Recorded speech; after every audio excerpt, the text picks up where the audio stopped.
Hi, I'm Jeff Ranke, Editorial Director of Manufacturing.net and Manufacturing Business Technology. Welcome to Security Breach. Winston Churchill famously stated that those who fail to learn from history are doomed to repeat it. His concerns about applying lessons learned to post-World War II foreign policy initiatives rings just as true in the current cybersecurity climate. So in an effort to ensure we repeat as few of 2024's mistakes in 2025, we're going to take a look at some of the industrial sector's biggest exploits and offer solutions and strategies in our ever-raging combat with the Black Hats. First, let's hear about a unique supply chain hack that came up during our conversation with Theo Zafirakos, a cyber risk and information security expert at Fortra. Circling back a little bit, Theo, to some of the supply chain stuff, we've had some pretty high-profile supply chain attacks in the last year, even just in the industrial sector. Are there any of these that kind of stand out to you as being maybe a turning point or one that really woke people up to the fact that this is a big deal, this is attacking a lot of different industries, a lot of different enterprises of different sizes, things of that nature?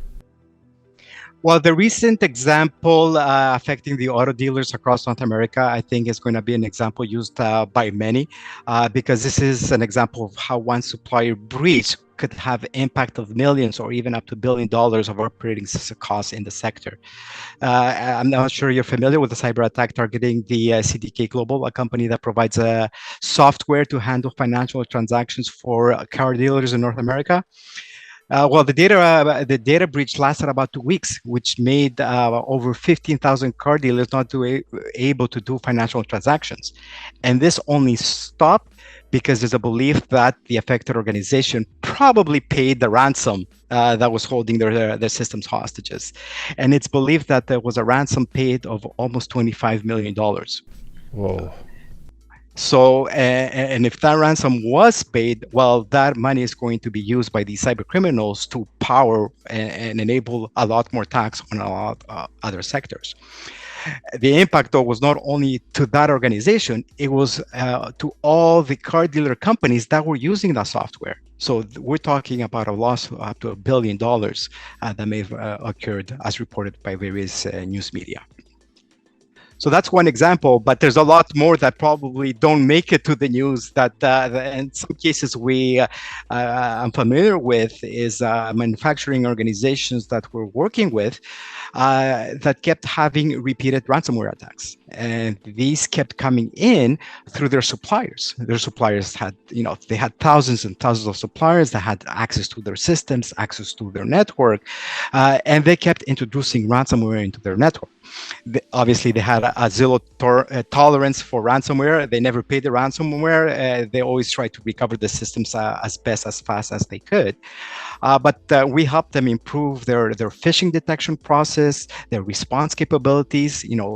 It takes one person to click to fall a victim, but at the same time, it takes one person to detect and alert someone to prevent the harm from spreading. And also, they introduced a new and reinforced awareness program, not only to their employees, but also to those suppliers, right? If those suppliers were small companies, they did not have a formal security program, well, that organization extended its own security and awareness program to those suppliers in order to protect its own systems and networks. Yeah. It's interesting. You bring up a couple of different points there, and I'm going to present these like they're black and white issues. They're not. They're more complicated than that. But what advice do you give folks when it comes to being ransomed? I mean, it's easy to sit here and basically say, well, don't pay it. We don't want to pay it. We don't want to fund terrorists. We don't want to fund criminals. But when things are down, especially on a plant floor, that's a tough decision to make. Where do you stand when it comes to paying the ransom? Well, if you're prepared and you have no choice, you may have no choice, but start by being prepared. The first step, because after that, you have no excuse if you didn't take whatever precautions you could to prevent from paying the ransom. And even if you pay the ransom, it doesn't mean that you will be able to recover as quickly as you think. I've seen examples where the ransom was paid and it still took 2 or 3 weeks to recover the systems because the decryption was so slow. Right. So it's always a last resort. I cannot advise on whether you should pay or should not pay. Best advice is be prepared to recover and only pay if you are left with no other choice, or if not paying will result to a bankruptcy or a closure of your organization. The fall of 2024 brought security compromises to the front door of a number of prominent industrial enterprises, including Halliburton. In late August, the oilfield services giant confirmed that its operations had fallen victim to a cyber attack. Details began to emerge when Halliburton filed a notice with the Securities and Exchange Commission acknowledging that it had learned of the attack and immediately activated a response plan. This plan included taking affected systems offline, as well as notifying authorities. In the weeks following, the Houston-based company confirmed that an unauthorized third party had removed data from its systems, but Halliburton did not believe the breach of the data would generate material impact. The attack put the energy sector on high alert. According to IT security firm EFT Sure, this business segment has become increasingly attractive due to its valuable IP and critical nature, adding in a recent blog post that this incident follows a pattern of attacks on oil and gas companies, including the Colonial Pipeline ransomware attack in 2021. And despite Halliburton's suggestion that the breach was immaterial, it did admit that it would likely see financial losses related to the event. According to the SEC filing, Halliburton said certain expenses could continue to occur and that the company remains subject to various risks because of the hack. The focus on key infrastructure firms doesn't stop with Halliburton. In early October, the largest water and wastewater utility in the U.S., American Water, was also hit. The company provides services to more than 14 million people in 14 states and 18 military installations. It reportedly became aware of unauthorized activity in their network and immediately shut down certain systems. While the company does not believe its facilities, data, or operations were impacted, it did have to pause billing and customer account access. Staffers were also asked to work around the clock to investigate the nature and scope of the attack. The ongoing concern for these types of incidents is what it could lead to down the line. The hackers could have simply been probing to see what the response might be, or trying to draw attention to one soft spot while planning to exploit a different vulnerability in the future. CBS News also reported that U.S. officials have become concerned about the efforts of Chinese intelligence to breach critical U.S. infrastructure networks, like water treatment facilities. An earlier report from the Wall Street Journal also tied a similar type of cyber attack against U.S. broadband providers back to Beijing. In early August, millions were impacted when National Public Data, a major data broker that performs background checks, reported that 2.9 billion personnel records from over 1 million individuals in the US, the UK, and Canada were accessed. The stolen records included full names, current and past addresses, dates of birth, phone numbers, and even some social security numbers. This type of data not only sets the bad guys up for fraud and identity theft scams, but could lead to social engineering schemes that garner more data and provide access to vital personal and professional logins. The group behind the attack allegedly offered the cache of info up on a dark web market for $3.5 million. According to Eyal Benishti, the CEO of email security firm IronScales, the breach is part of a much broader and concerning trend that's been growing for some time. Citing Splunk's 2024 State of Security report, data breaches have become the most common type of cyber attack experienced by businesses in the past 2 years. As far as remediation strategies go, Benishti recommends operating under the assumption that data key to your organization was compromised by the attack. This means taking some basic steps, like changing passwords and login IDs. Manufacturing organizations should also be extra vigilant with email communications, as threat actors will be using leaked information to execute sophisticated phishing and spear phishing campaigns. With 64% of breaches still linked to human error, a key part of standard responses to such hacks should include ensuring regular security awareness training and phishing simulation tests for everyone in the organization. The last hack we'll discuss targeted Ford Motor Company. The data breach, which was seen as an extremely embarrassing incident for the automaker, stemmed from the hacking group's intel broker and energy weapon, stealing 44,000 records containing personal and product information. Paul Bischoff, consumer privacy advocate at CompareAttack, stated that while Ford is a big name on energy weapons' list of victims, it doesn't appear that they stole anything especially sensitive. However, that could change, and Ford might later reveal that sensitive personal information was compromised. Chris Hawk, consumer privacy champion at Pixel Privacy, was in agreement. He stated that Ford could later announce that additional information was stolen in the breach, adding that the automaker has faced customer-facing breaches in the past, including a 2019 hack that impacted 100,000 Capital One customers. Next, we're going to hear from Anna Wells. She's the executive editor of Manufacturing.net and Manufacturing Business Technology. She's going to discuss a hack from this summer that has crippled a global beverage maker. Established in 1938, Stoli vodka has long been a fixture on the liquor market, though it appears it will need more than its legacy to carry it into the next generation. Stoli Group has revealed that its U.S. subsidiaries, Stoli Group USA and Kentucky Owl, have filed for Chapter 11 bankruptcy. And while the reasons behind the decision are diverse, one stands out. Stoli USA says a ransomware attack played a role. A November filing contends that an August attack on the firm prevented the U.S. subsidiaries from complying with their lenders' reporting requirements.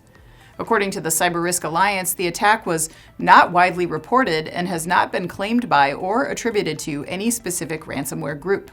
Recent reports add that the attack took down Stoli's ERP system, which led to the company employing time-consuming and costly manual workarounds in areas like accounting. They say the systems will not be fully restored until at least Q1 of 2025. But it's certainly notable that Stoli has had other issues. In a desperate rush to distance itself from its Russian roots after the country's 2022 invasion of neighboring Ukraine, the brand ditched its original name, Stolichnaya, in favor of the shortened Stoli. It's worth mentioning that the company's owner, Yuri Shefler, is a longtime Putin critic, and the company actually operates out of Latvia, though its operations have been complicated by Russia's attempts over the years to claim Stoli as a state-owned business. Meanwhile, inflation and demand fluctuations have also influenced profitability. All in, Stoli says these factors combined have resulted in the company's accumulation of $84 million in debt. Safo's latest State of Ransomware study contends that the cost of recovering from a ransomware attack has increased 50% over the past year, to an average of nearly $3 million per incident. And we'll close out with a story from earlier this year describing how some of the basic tools found throughout a manufacturing plant can become pathways for the innovative hacker.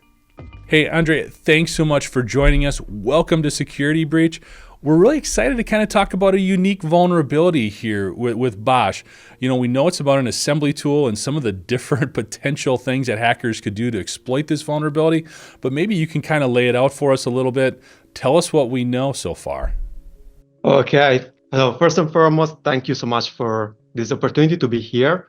So regarding the research that you have done, so we as Nozomi Networks Labs have analyzed this Bosch Rexto Smart Nut Runner. It's a pneumatic torque wrench that is certified for safety critical tightenings and heavily used in automotive production lines. So basically, we discovered this device while we were investigating real-time locating systems, which is the research that we presented at Black Hat USA in 2022. We discovered that some of the vendors were offering these integrations with these tools, and so we decided to give it a look, and found a total of 25 vulnerabilities, of which 11 are high risk and 14 are medium risk. Not only that, basically many times we are always asked, okay, you found access to the tool, but what can you do actually with it? So we wanted to practically demonstrate what an attacker could have done at that point. So we proved it. We demonstrated with proof of concept exploits that an attacker could have implanted a ransomware on the device, which could be used to cause production line stoppages and potential large-scale financial losses to asset owners.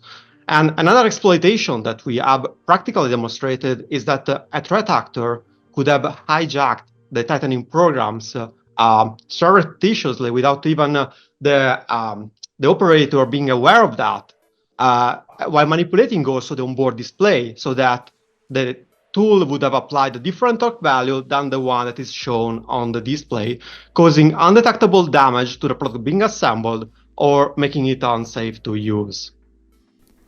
That is incredible in terms of, number one, identifying those exploits and the potential opportunity, if you want to call it that, for hackers here. When you're talking about automotive assembly and all the different safety elements there, we've done stories and we've talked about it here, talking about Boeing and some of the issues they've had, understanding that's aviation versus automotive, but there's a parallel there when we start talking about safety of transportation devices that we just count on and don't think a whole lot about. So I guess the next question there, has there been any proof of anybody trying to utilize this exploit to get at these tools?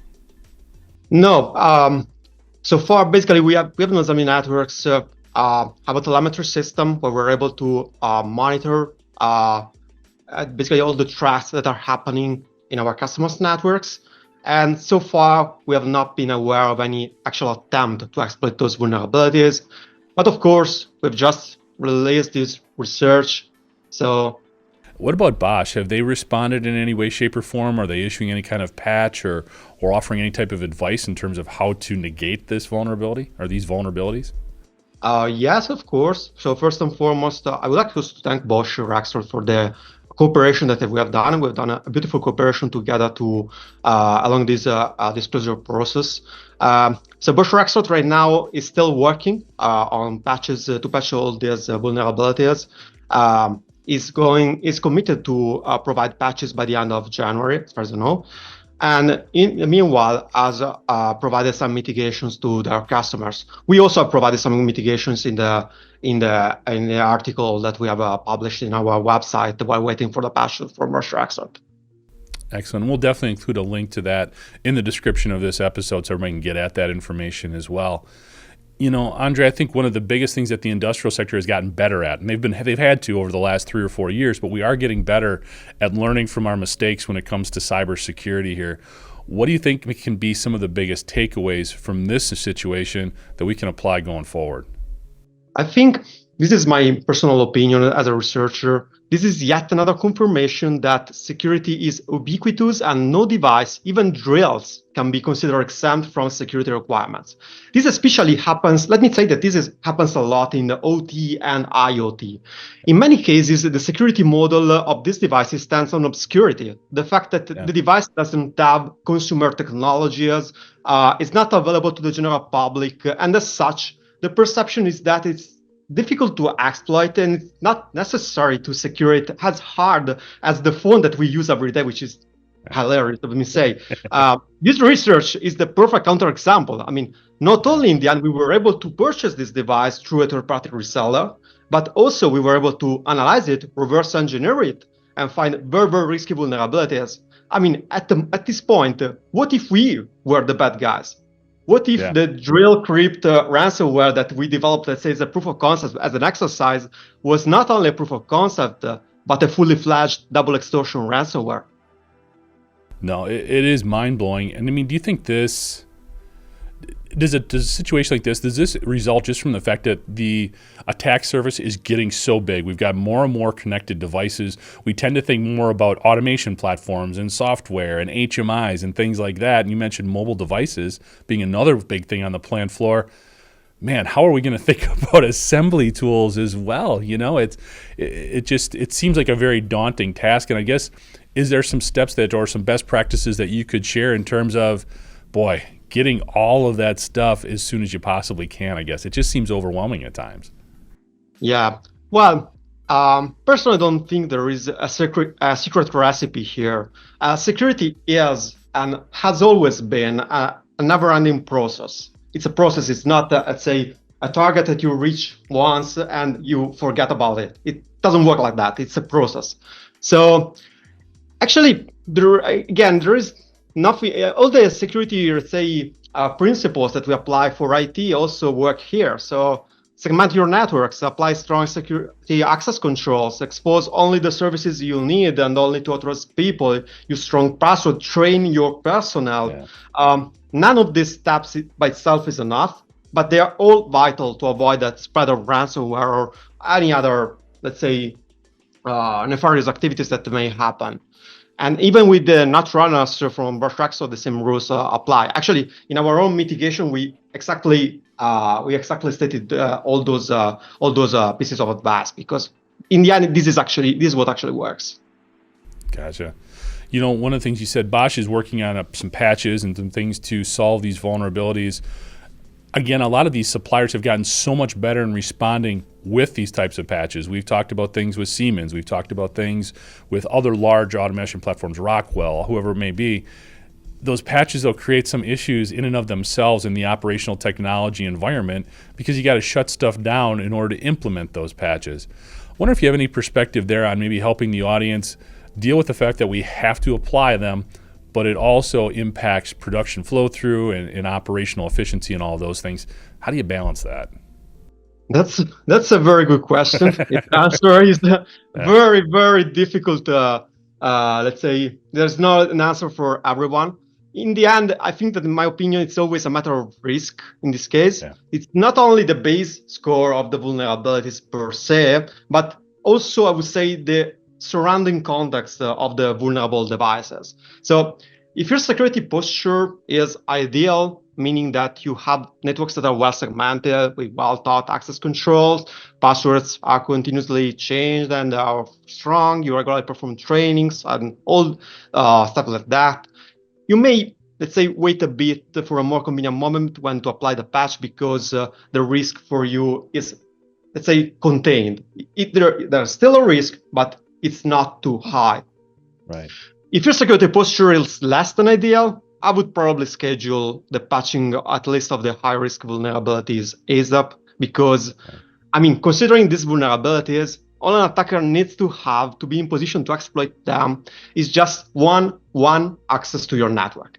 If just one of the employees uses a weak password and maybe hasn't even enabled two-factor authentication to access the company VPN, then it would be trivial. It would be actually trivial to exploit those issues. So this regarding the specific vulnerabilities, from a global perspective, that's again my personal opinion. I'm a great fan of over-the-air updates, so auto updates, and wish that many more devices would support them. After all, today not only IT software, such as we are of course very, very accustomed with the auto update with our own browsers or with our own computer, but also our own cars are getting more and more auto updates. And cars are, let's say, the cousins of OT equipment. They're not super different. So I hope that, the strategy is working. It has proven to be robust enough, let's say, for production. So probably I hope that this strategy gets adopted by more and more manufacturers of OT and IoT devices, because it has proven to dramatically decrease the downtime and the cost of patching. That's interesting. I haven't heard that before as far as using the over-the-air updates for more of these industrial systems. That's an interesting approach. Does that open up some other than security concerns too, making sure your Wi-Fi networks are secure and all of that as well? Or is it, of course, it is. Again, it is a process. So also the auto update needs to be secured in terms of firmware integrity and connection that is encrypted, and all this stuff need to be applied by the vendor, of course. Yeah. Absolutely. So, one of the things I always like to close up with here, Andre, is just any trends you might be seeing going forward. This is an interesting vulnerability. Is this something we're going to see more of? Is this just another part of the endpoint security battle that we're constantly fighting? Or are there maybe other big trends that you're seeing that could really impact industrial cybersecurity? Okay, so I don't want to sound boring, but I still remember the day when I first tried ChatGPT and I was simply shocked. When I copy-pasted a snippet of code coming from one of those open source vulnerable web applications designed for training purposes, and it was able to find the vulnerability inside the provided code, and it was also able to write an exploit for it. So everybody could have done it, everybody, even without very, very little background. Yep. So in my opinion, given this extremely low barrier, we will see more and more AI-generated malware in the coming months. And what is worse, what is my opinion, is that this is going to be AI-generated malware that will exploit 0 days. Because, if it is that simple to find vulnerabilities, why limit an AI to prepare exploit for known patch vulnerabilities that maybe the target of the criminal has already patched? How about just making it find some unknown vulnerabilities so that we are even sure that our target has not prepared in advance for it? Simultaneously, another trend that I think will happen, and it's a specular one of this, is that there will be a race done by companies to find more and more zero-day vulnerabilities in their own products. Fortunately, to this extent, the AI doesn't work only for criminals; works also for also for the internal security teams. So let's say that I believe in the next months we will see a big boost in terms of CVEs found along. Two critical vulnerabilities were recently uncovered in Siemens Automation License Manager. a software component that is widely used in industrial control systems and in distributed control systems environments. These vulnerabilities carry the potential for bad actors to gain access to files restricted to high-privilege users. This access would allow the hacker to manipulate files and licenses that would provide privileges, allowing them to control and potentially disrupt operations, steal sensitive data, or launch further attacks from within the network against other systems. Siemens has identified a couple of workarounds, but we're going to talk with someone with a greater understanding of the situation and what it could mean for the industrial sector. It's now my pleasure to welcome Eran Jacob, Head of Research at Israel-based Autorio, to the show. So first of all, thanks for joining us today. Really appreciate you coming on Security Breach. And I guess we can kind of jump into the reason you're here.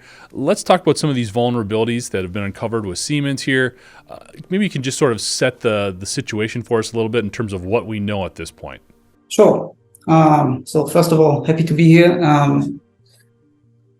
We are talking about two vulnerabilities that are basically chained together into some interesting flow of exploitation, targeting a component called the Automation License Manager by Siemens. This component, we've actually noticed it while we were researching a distributed control system, the PCS7 by Siemens. And we've noticed this component is installed automatically on all of the servers and even on different solutions, not only the PCS7. So we decided to check it out. And after diving in, we've managed to get remote code execution, kind of a logical flow, leveraging some unexpected behavior of some Win API that were being used. And finally getting a way to just write files directly to any path on the system, move files around, and take files remotely. This was actually pretty severe threat because it was not some kind of memory corruption. It was a pretty logical flaw. So these kind of vulnerabilities are much easier to exploit and much more reliable. And this is why we were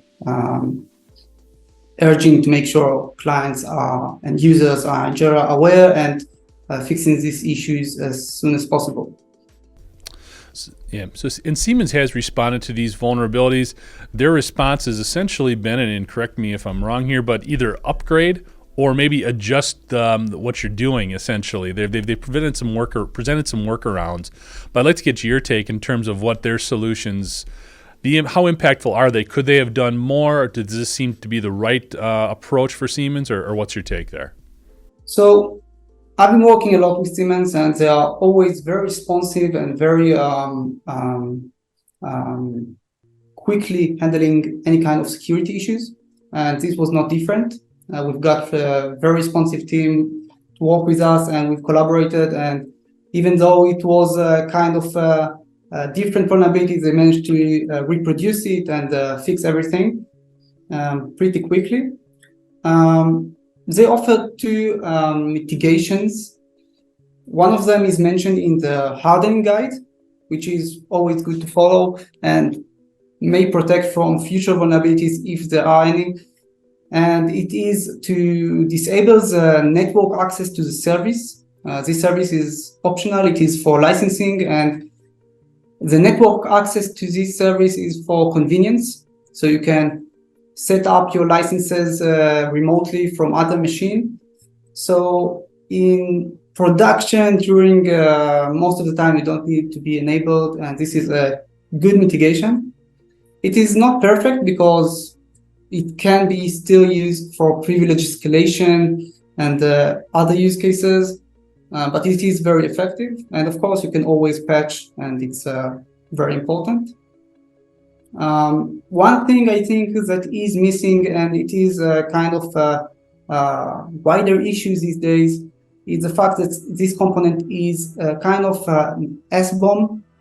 It is a component installed as part of other software, and I believe many users might not be aware this component is installed on the system and might not follow the right advisories. And advisories for these components are not directing to which components that are usually installed by clients.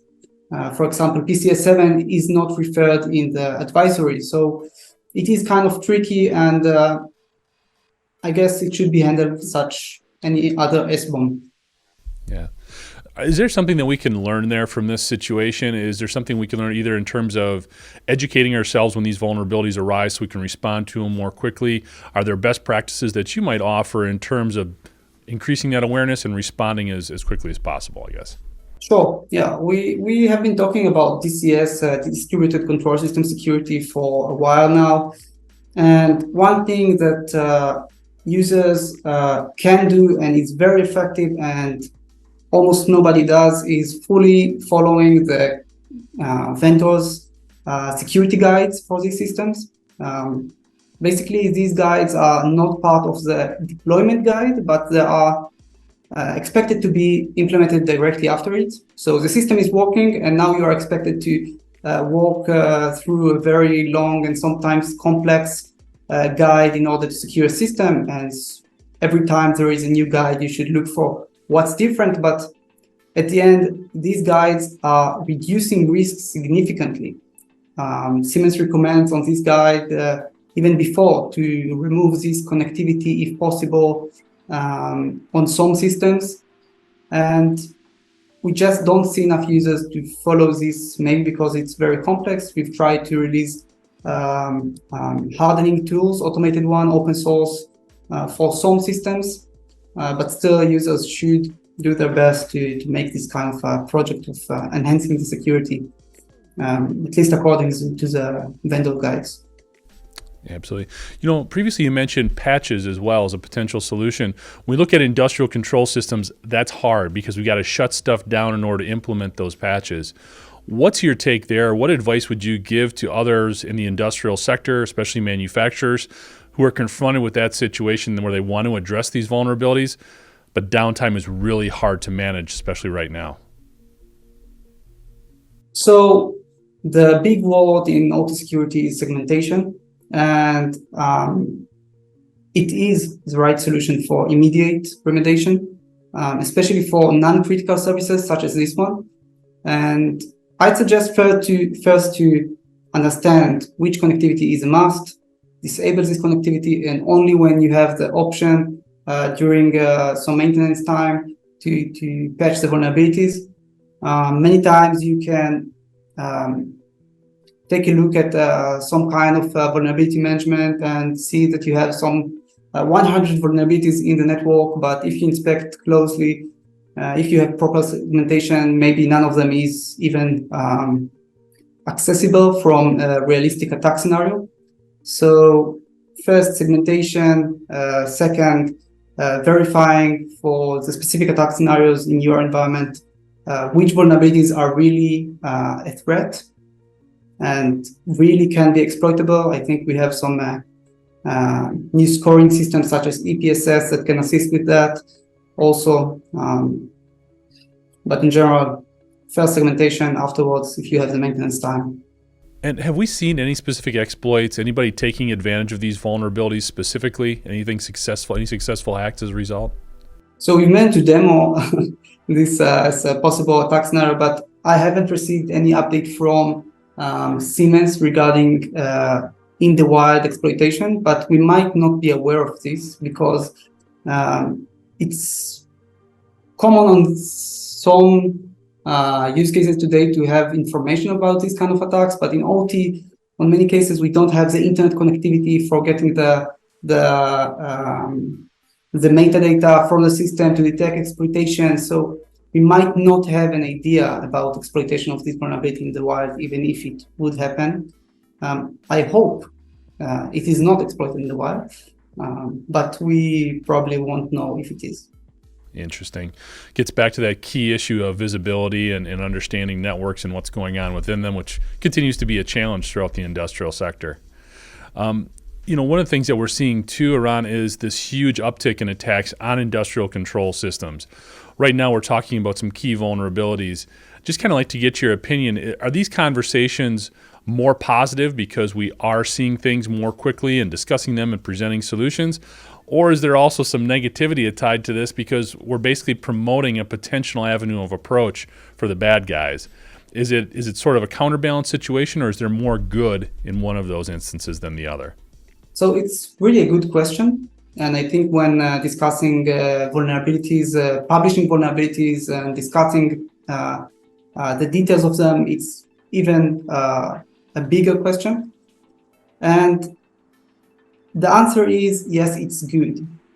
And it's good because when you look at networks that does not aware about any security issue, they're very much back in security terms. It is not surprising to see Configure or some very old viruses traveling around in OT systems.